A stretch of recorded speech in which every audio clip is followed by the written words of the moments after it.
Madam President, Senator from Nevada. I've been on the floor before speaking about Islam and what a great religion it is. I've said before, and I repeat, that my wife's primary physicians are two members of the Islamic faith, her internist and the person that has performed surgery on her. I know them well, been in their homes, socialized with them, talked about very serious things with them. We've helped each other with family problems. I've been to the new mosque with them in Las Vegas. They're wonderful people with great families. And I've come to realize that Islam is a good religion. It's a good way of life. People have a good health code, as their religion dictates. And they have great spiritual values, as their religion dictates. And it's too bad that there are some people, misdirected people around the world, trying to take away from this very fine religion. I believe that they cannot give this religion a bad name. I think that the power of this religion and the power of the people in this religion will overcome these evil people who are using this fine religion to do bad things to innocent people. Islam is a religion and a political system that dictates that one must carry out warfare against unbelievers until they either convert or submit. And this is the justification that the terrorists around the world are using for what they're doing. And that justification is based on core elements of Islamic tradition. That being the case, it's very difficult for moderate Muslims, peaceful Muslims, to stand up within the Islamic community and to say this is not part of Islam. They only do so out of conscious deception, intending to mislead Westerners in accord with the Islamic doctrine of taqiyya or religious deception, or they do so on the basis of simply being unaware of what Islam actually teaches. The Prophet said, "War is deceit." Lying, generally speaking, is not allowed in Islam. But unlike other religions, there are certain situations where a Muslim can lie, and that would be acceptable, even encouraged. This concept called al-taqiyya. Al-taqiyya means prevention. So a Muslim is allowed to lie to prevent harm that may come to him or to Islam.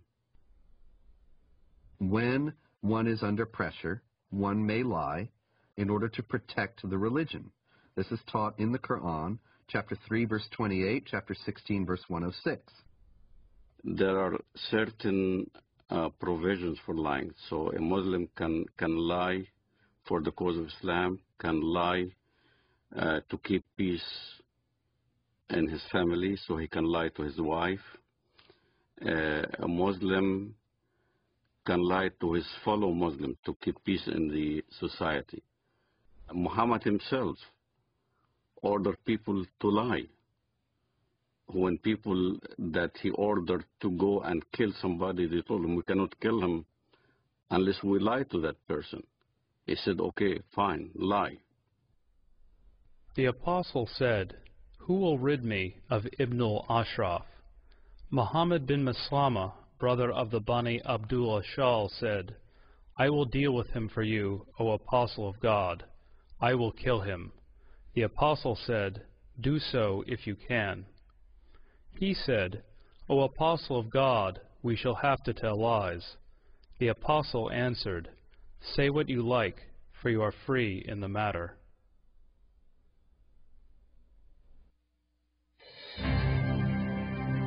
America is a land of diversity and service.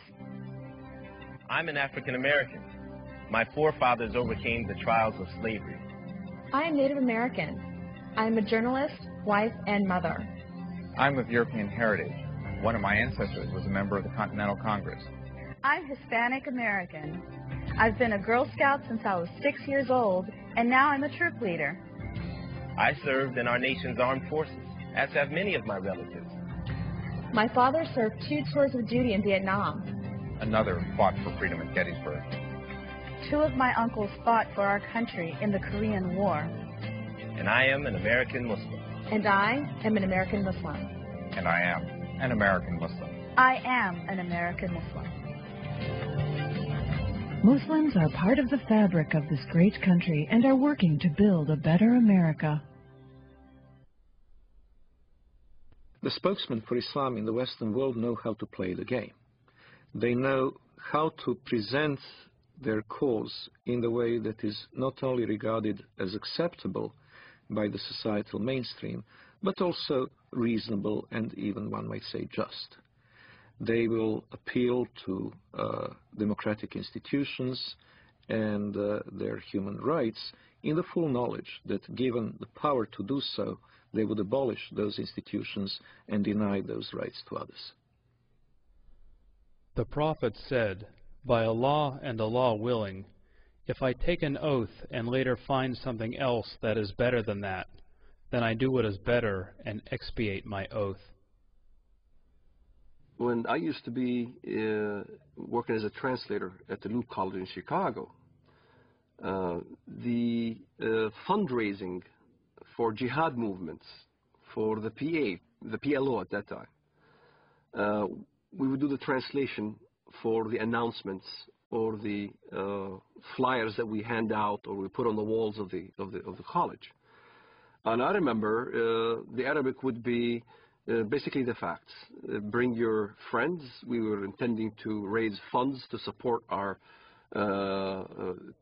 jihad brothers in Lebanon, whether they're fighting in southern Lebanon against Israel or whatever.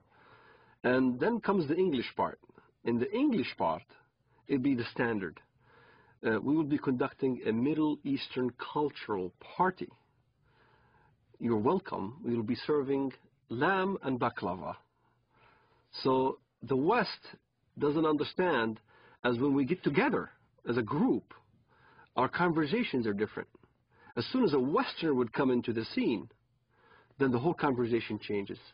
It becomes palatable to a Western mind. When I used to go to work, let's say, during the Gulf War, I used to go to work at an American company.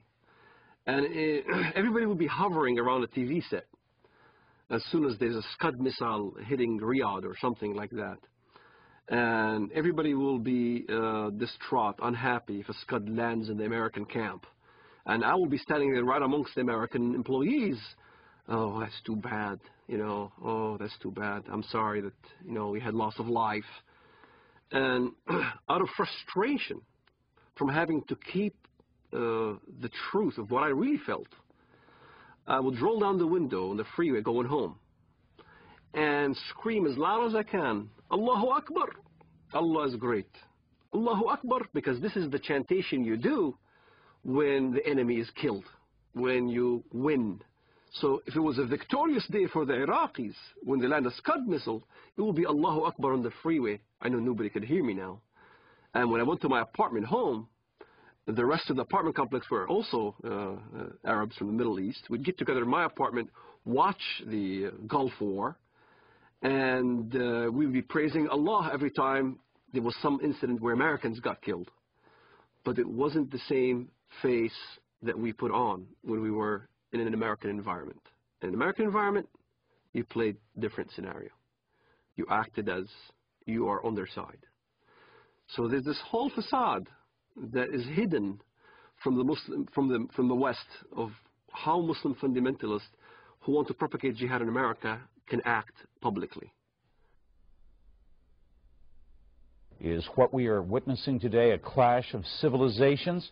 We ask that of noted Palestinian scholar and professor of English and comparative literature at Columbia University, Dr. Edward Said.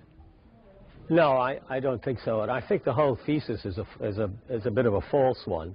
Because in the first place, civilizations are not, you know, little packages that are kind of completely detached from each other. They're all connected in one way or another. And, you know, so-called Western civilization has many elements of Islamic and Confucian and Latin American and Russian, all the things that... The basis of and prophet of this new version of Islam as a religion of peace and tolerance was Edward Said, who established in all universities and in academia this Islamic vision of peace. On this basis, the whole history of dhimmitude and jihad disappeared. Edward Said, who in his book Orientalism posited that criticism of the Islamic world on the part of Westerners was racist and imperialist.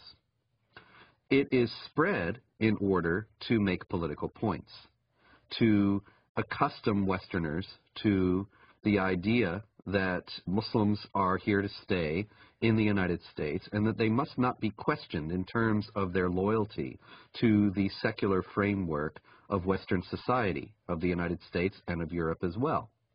That they must not be questioned in this despite Islam's historical, political character, because Islam is a religion of peace.